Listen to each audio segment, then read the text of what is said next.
নমস্কাৰ, মই হেমন্ত কুমাৰ ৰয়। আপোনালোকক মোৰ ইউটিউব চেনেল হেমন্তছ ক্লাছৰুমলৈ স্বাগতম। আজি আমি আলোচনা কৰিম বচনাত্মক তৰ্ক বিজ্ঞানৰ এটা গুৰুত্বপূৰ্ণ প্ৰতীকৰ বিষয়ে। এই প্ৰতীকটো হৈছে তৰ্কীয় অবিকাৰী বা ধ্ৰুৱক। আমি জানো বচনাত্মক তৰ্ক বিজ্ঞানত দুটা প্ৰতীক আছে। মানে যৌগিক বচনক প্ৰতীকত প্ৰকাশ কৰাৰ ক্ষেত্ৰত আমি দুটা প্ৰতীক পাই থাকোঁ। এই দুটা প্ৰতীক হৈছে এটা বচনাত্মক চল বা পৰিৱৰ্ত আৰু আনটো হৈছে তৰ্কীয় ধ্ৰুৱক বা অবিকাৰী। বচনাত্মক চল বা পৰিৱৰ্ত সম্পৰ্কে আমি এটা ভিডিঅ'ত ইতিমধ্যে আলোচনা কৰিছোঁ। আপোনালোকক এই লিংকটো ইয়াত এই ভিডিঅ'ৰ ডেছক্ৰিপশ্যনত দিয়া হ'ব। যিসকল ছাত্ৰ ছাত্ৰীয়ে এইটো চোৱা নাই, এই লিংকটো ক্লিক কৰি চাব পাৰিব। তো যিটো প্ৰতীক সম্পৰ্কে আমি ইয়াত আলোচনা কৰিম সেইটো হৈছে বচনাত্মক নহয়, এইটো হৈছে তৰ্কীয় ধ্ৰুৱক বা অবিকাৰী। এই প্ৰতীকটো দুটা বচনক সংযোগ কৰে। আমি বচনাত্মক চল বা পৰিৱৰ্তত পাইছোঁ যে বচনাত্মক চল বা পৰিৱৰ্ত প্ৰতীকে সদায় এটা সৰল বচনক পৰিৱৰ্তে ব্যৱহাৰ হয়, কিন্তু এই তৰ্কীয় ধ্ৰুৱক বা অবিকাৰীয়ে দুটা সৰল বচনক যোগ কৰে, দুটা সৰল বচনক সংযুক্ত কৰে। সেইকাৰণে এইবোৰ যোজকৰ প্ৰতীক বুলি কোৱা হয়। তো আহক আমি এই প্ৰতীক সম্পৰ্কে আলোচনা কৰোঁ। বচনাত্মক চল বা পৰিৱৰ্তই সৰল বচনক নিৰ্দেশ কৰে আৰু দুটা সৰল বচনক যোগ কৰাৰ কাৰণে তৰ্কীয় অবিকাৰী বা ধ্ৰুৱক প্ৰতীক ব্যৱহাৰ কৰা হয়। ধৰা হ'ল ৰাম ভদ্ৰ আৰু হৰি সৎ, এই দুটা সৰল বচনৰ ক্ষেত্ৰত ৰাম ভদ্ৰ এটা সৰল বচন, হৰি সৎ এটা সৰল বচন। কিন্তু এই সৰল বচনৰ ক্ষেত্ৰত আমি ৰাম ভদ্ৰৰ কাৰণে ব্যৱহাৰ কৰোঁ পি চল বা পৰিৱৰ্ত আৰু হৰি সৎৰ কাৰণে ব্যৱহাৰ কৰোঁ কিউ চল বা পৰিৱৰ্ত। কিন্তু এই দুটা চল বা পৰিৱৰ্তৰ মাজত মানে দুটা সৰল বচনক যোগ কৰিবলৈ হ'লে তাত এটা আৰু যোজক আছে। সেই আৰু যোজকৰ কাৰণে আমি ব্যৱহাৰ কৰিম ডট প্ৰতীক। ইয়াত এই ডট প্ৰতীকটোৱে হৈছে তৰ্কীয় অবিকাৰী বা ধ্ৰুৱক। মানে বচনাত্মক চল বা পৰিৱৰ্ত মানে যে দুটা প্ৰতীকৰ দ্বাৰা সংযোগ হয়, যুক্ত হয়, সেই প্ৰতীকটো হৈছে তৰ্কীয় ধ্ৰুৱক বা অবিকাৰী। বুজিছে? আৰু সহজভাৱে ক'বলৈ গ'লে দুটা সৰল বচনক যুক্ত কৰিবলৈ যি যোজকৰ প্ৰতীক ব্যৱহাৰ কৰা হয়, সেই যোজকৰ প্ৰতীকবোৰে হৈছে তৰ্কীয় অবিকাৰী বা ধ্ৰুৱক। এই তৰ্কীয় অবিকাৰী বা ধ্ৰুৱকৰ মান সদায় স্থিৰ মানে একে থাকে। যেনে ডটৰ পৰিৱৰ্তে সদায় আমি আৰু বা কিন্তু যোজকটোৱে ব্যৱহাৰ কৰোঁ, একে থাকে। সেইকাৰণে এইবোৰ প্ৰতীকক কোৱা হৈছে অবিকাৰী, কাৰণ ইয়াৰ কোনো বিকাৰ নাই আৰু এই প্ৰতীকৰ মান সদায় অপৰিৱৰ্তিত থাকে, নিয়তভাৱে একে থাকে। সেইকাৰণে এই প্ৰতীকক কোৱা হৈছে তৰ্কীয় নিয়ত বুলিও কোৱা হৈছে, তৰ্কীয় নিয়ত। চাওক, তৰ্কীয় ধ্ৰুৱকৰ সংজ্ঞাটো চাওক। যিবোৰ প্ৰতীকৰ মান সকলো সময়তে স্থিৰ থাকে, অৰ্থাৎ যিবোৰ প্ৰতীক সকলো সময়তে স্থিৰ মান গ্ৰহণ কৰে, তাক তৰ্কীয় অবিকাৰী বা ধ্ৰুৱক বোলা হয়। এই সংজ্ঞাটো চাওক, বোলা হয়। তৰ্কীয় অবিকাৰী বা ধ্ৰুৱকৰ মান সদায় স্থিৰ থাকে। যেনেকৈ ডটৰ কাৰণে ডটৰ মান বা মূল্য সদায় কি থাকিব, তাক আৰু বা কিন্তু, ভেলৰ মূল্য বা সদায় অথবা নাইবা এইটো থাকিব। ইমপ্লাইজ হোৱাটছৰ মূল্যটো সদায় যদি আৰু তেনেহ'লে। গতিকে এই প্ৰতীকবোৰৰ মান সদায় একে থাকে। সেইকাৰণে এই প্ৰতীকবোৰক কোৱা হৈছে অবিকাৰী বা ধ্ৰুৱক। বুজিছে সংজ্ঞাটো? যিবোৰ প্ৰতীকৰ মান সকলো সময়তে একে থাকে, মানে স্থিৰ মান গ্ৰহণ কৰে, তাকে তৰ্কীয় অবিকাৰী বা ধ্ৰুৱক বুলিও কোৱা হয়। ইয়াক অবিকাৰী বুলি কোৱা হয় কাৰণ এই প্ৰতীকবোৰৰ কোনো বিকাৰ নাই। এই প্ৰতীকবোৰৰ কোনো বিকাৰ নাই। আৰু ইয়াক নিয়ত বুলি কোৱা হয় কাৰণ ই সদায় অপৰিৱৰ্তনীয়ভাৱে একেই থাকে। সেইকাৰণে এইবোৰ প্ৰতীক। এই যে তৰ্কীয় অবিকাৰী যোজক হিচাপে আমি সদায় কি পাওঁ আৰু নাইবা তেনেহ'লে যদি আৰু যদিহে অথবা নিষেধক প্ৰতীককেইটা পাওঁ। বুজিছে? মুঠ কথা তৰ্কীয় অবিকাৰী বা ধ্ৰুৱক সদায় দুটা সৰল বচনক যুক্ত কৰা যোজকৰ পৰিৱৰ্তে ব্যৱহৃত প্ৰতীকহে। তৰ্কীয় অবিকাৰী বা ধ্ৰুৱক প্ৰতীকৰ ধাৰণাটো গাণিতিক প্ৰতীকৰ ধাৰণা। গণিতত আমি পাই আহিছোঁ, পাই এনেকুৱা এটা প্ৰতীক যাক ধ্ৰুৱক বুলি কোৱা হয় আৰু যাৰ মান সকলো সময়তে অপৰিৱৰ্তিত থাকে, যাৰ সকলো গাণিতিক প্ৰক্ৰিয়াৰ ক্ষেত্ৰত পাইৰ মান দেখা যায় 22/7 বুলি কোৱা হয়। পাইৰ মান সকলো গাণিতিক ক্ৰিয়াৰ ক্ষেত্ৰত পাইৰ মান অপৰিৱৰ্তিত থাকে এইটোৱে। আৰু গাণিতিক সংখ্যাসমূহ যেনে 1 2 3 4 5 এইবোৰো হ'ল ধ্ৰুৱক, যিবোৰ প্ৰতীক সকলো সময়তে এটা স্থিৰ মান গ্ৰহণ কৰে। এনেকুৱা ধ্ৰুৱক প্ৰতীক তৰ্ক বিজ্ঞানতো ব্যৱহাৰ কৰা হয়। তৰ্ক বিজ্ঞানত ব্যৱহাৰ কৰি আধুনিক তৰ্ক বিজ্ঞানীসকলে বচন আৰু যুক্তিৰ আকাৰ সহজে উপস্থাপন কৰাৰ ব্যৱস্থা কৰিছে। আৰু বচন আৰু যুক্তিৰ আকাৰ সহজে প্ৰকাশ কৰিব পাৰিলে তেনেহ'লে কি হয়, বচনসমূহৰ বৈধতা, যুক্তিসমূহৰ বৈধতা প্ৰমাণ কৰা বা যুক্তিসমূহৰ বৈধতা নিৰ্ণয় কৰাত সুবিধা হয়। তৰ্কীয় ধ্ৰুৱক প্ৰতীকে যৌগিক বচনৰ আকাৰক সূচিত কৰে। ইতিমধ্যে যি আলোচনা কৰিলোঁ তাৰ পৰা আমি এইখিনি অন্তত বুজিছোঁ যে এটা যৌগিক বচনক আকাৰক সূচিত কৰে তৰ্কীয় ধ্ৰুৱক বা প্ৰতীকে। মানে যৌগিক বচন মানে কি? যৌগিক বচন হৈছে দুটা সৰল বচনৰ সংযোগত গঠিত বচন। যেনে ৰামসদ এটা সৰল বচন আৰু হৰিভদ্ৰ আন এটা সৰল বচন। এই দুটা সৰল বচনক যুক্ত কৰিবলৈ হ'লে এটা যোজকৰ প্ৰয়োজন। সেই যোজকটো হৈছে তৰ্কীয় অবিকাৰী। এই যৌগিক বচন, এই যোজকটো যেতিয়া গঠন কৰি যোজকটোৰ সহায়ত যেতিয়া আমি দুটা সৰল বচন যোগ কৰিম তেতিয়া বচনটো যৌগিক বচনত ৰূপান্তৰ হ'ব। ৰামসদ আৰু হৰিভদ্ৰ এনেকৈ যদি কোৱা হয় তেনেহ'লে এই বচনটো হ'ব যৌগিক বচন। আৰু যদি কোৱা হ'ল কেৱল ৰামসদ আৰু আন এবাৰ কোৱা হয় হৰিভদ্ৰ তেনেহ'লে দুয়োটা বচন সৰল বচন হ'ব বেলেগকৈ। কিন্তু যদি একেলগে কওঁ ৰামসদ আৰু হৰিভদ্ৰ তেনেহ'লে এই বচনটো হ'ব যৌগিক বচন। আৰু ইয়াত যি যোজকৰ দ্বাৰা বচন দুটাক যুক্ত কৰা হৈছে আৰু যোজকৰ দ্বাৰা, সেই আৰু যোজকৰ পৰিৱৰ্তে যি প্ৰতীক ব্যৱহাৰ হ'ব সেইটো হৈছে তৰ্কীয় ধ্ৰুৱক। তো তৰ্কীয় ধ্ৰুৱকে সদায় দুটা সৰল বচনক সংযোগ কৰে। তৰ্কীয় ধ্ৰুৱক অবিকাৰীৰ প্ৰতীকসমূহ যোজকৰে প্ৰতীক। গতিকে এইবোৰ আচলতে যোজকৰে প্ৰতীক। এইবোৰ আচলতে যোজকৰ প্ৰতীক, বেলেগৰ প্ৰতীক নহয়। দুটা সৰল বচনক যুক্ত কৰা যোজকৰে প্ৰতীক। এই যোজক কেইটা কি? ইতিমধ্যে আমি কৈছোঁ আৰু এটা যোজক বা কিন্তু এটা যোজক, হয় নহয় এটা যোজক, আইদাৰৰ যদি তেনেহ'লে এটা যোজক, হয় নহয়ৰ পৰিৱৰ্তে আমি অথবা নাইবাও ব্যৱহাৰ কৰোঁ, এইবোৰো যোজক। যদি তেনেহ'লে এটা যোজক, যদি আৰু যদিহে এটা যোজক, কাৰণ এই যোজকবোৰ ব্যৱহাৰ কৰি আমি দুটা সৰল বচন যুক্ত কৰিব পাৰোঁ।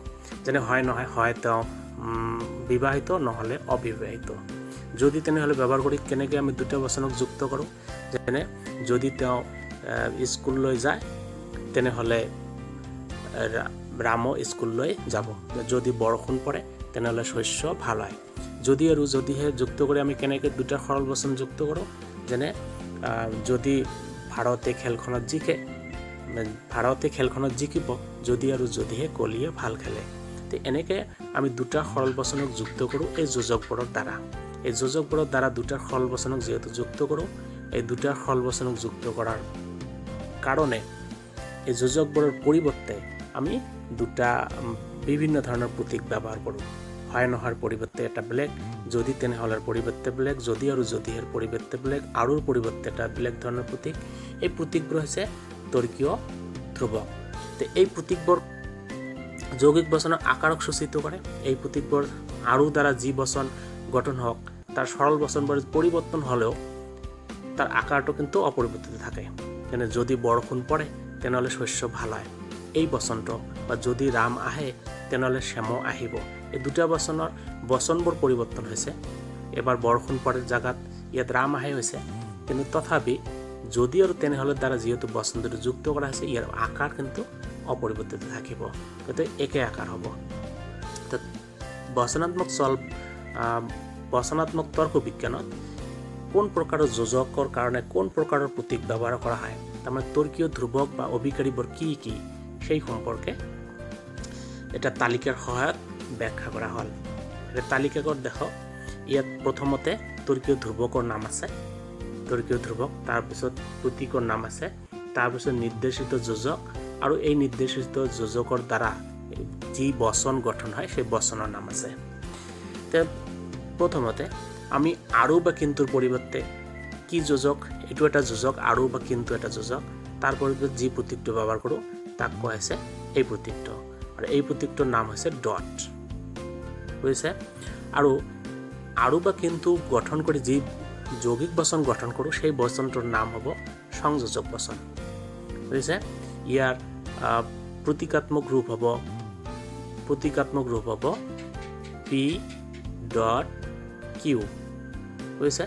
ইয়াক ডট বুলিও ক'ব পাৰি বা এন বুলিও ক'ব পাৰি, তাতে একো কথা নাই, যি ভাল লাগে সেইটো ক'লে হ'ল, পি ডট কিউ বা পি এন কিউ বুলি ক'লে হ'ব।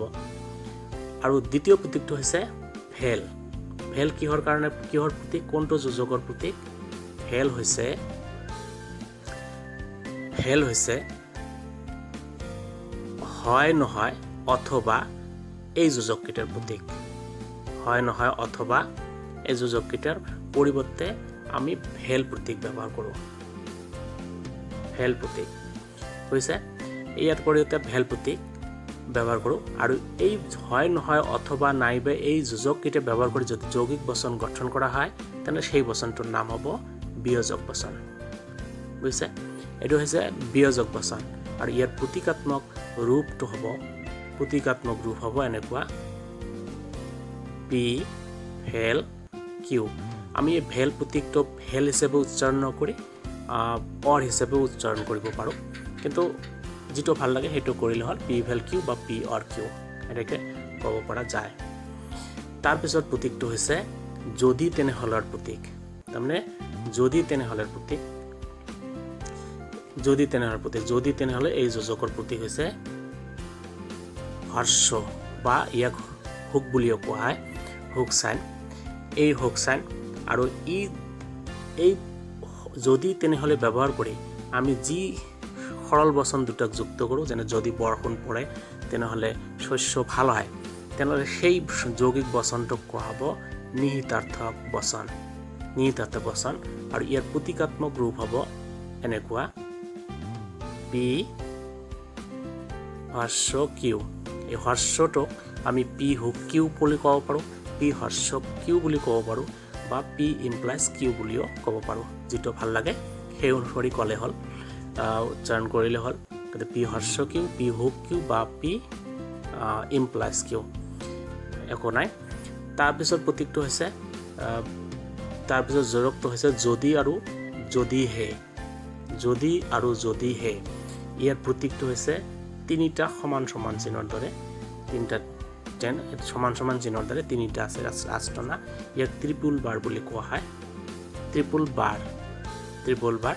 আৰু এই যদি আৰু যদিহেৰ দৰে যি সৰল বচন দুটাক যুক্ত কৰিলে যি যৌগিক বচন গঠন হয় তাক কোৱা হৈছে সমাৰ্থক বচন। ইয়াৰ প্ৰতীকাত্মক ৰূপ হৈছে এনেকুৱা পি ত্ৰিপুল বাৰ কিউ, আমি পি ত্ৰিপুল বাৰ কিউ নকয় পি ইকুইভেলেণ্ট কিউ বুলিও ক'ব পাৰোঁ।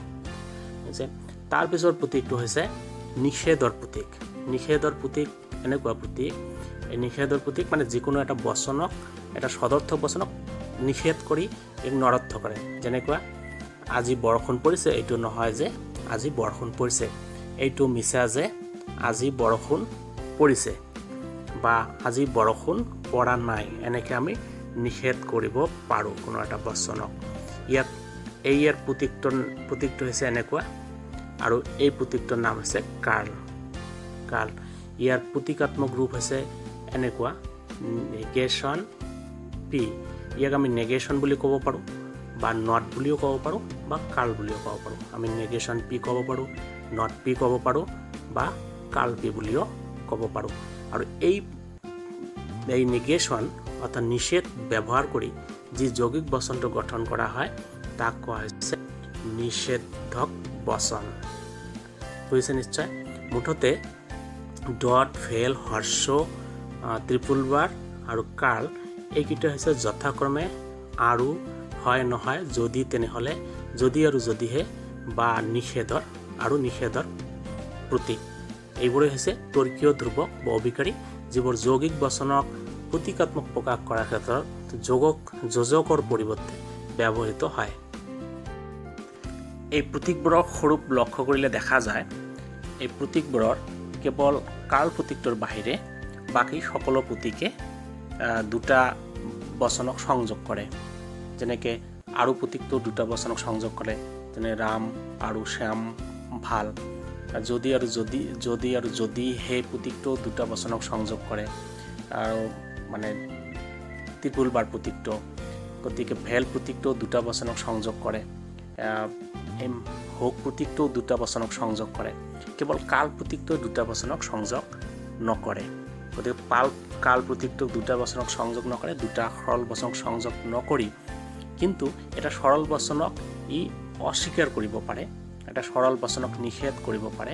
এটা সৰল বচনক নিষেধ কৰি বা অস্বীকাৰ কৰিলে বচনটো যৌগিক বচনত পৰিণত হয়, কাৰণ নিষেধক কাল প্ৰতীকে তৰ্কীয় অবিকাৰীটো প্ৰয়োগ কৰিলে বচনটো নৰৰ্থক হ'ব। কোনো এটা বচনত যদি আমি নিষেধৰ প্ৰতীক ব্যৱহাৰ কৰোঁ, তেনেহ'লে বচনটো নৰৰ্থক বচন হয়। এটা নৰৰ্থক বচন সত্যমূল্য ইয়াৰ সদৰ্থক ৰূপটোৰ ওপৰত নিৰ্ভৰ কৰি নিৰ্ধাৰণ কৰা হয়। সেইকাৰণে আধুনিক তৰ্ক বিজ্ঞানত যদিও নিষেধক অবিকাৰীটো দুটা বচনক সংযোগ কৰিব নোৱাৰে, তথাপি নিষেধক বা নৰৰ্থক বচনক এক প্ৰকাৰৰ যৌগিক বচন ৰূপে স্বীকাৰ কৰা হৈছে, আৰু কাল প্ৰতীকটোক নিষেধক তৰ্কীয় অবিকাৰী হিচাপে গ্ৰহণ কৰা হৈছে। মুঠতে কথা হৈছে যে কাল প্ৰতীকটো যদিও দুটা বচনক সংযোগ কৰিব নোৱাৰে, তথাপি এই এটা বচনক নিষেধ কৰি বচনটোক যৌগিক বচনত ৰূপান্তৰ কৰে। আৰু সদায় দেখা হৈছে নিষেধৰ ক্ষেত্ৰত, যেতিয়া কোনো এটা বচনক নিষেধ কৰে, তেতিয়া ইয়াৰ মূল্যটো সদৰ্থক মূল্যৰ বিপৰীত হয়।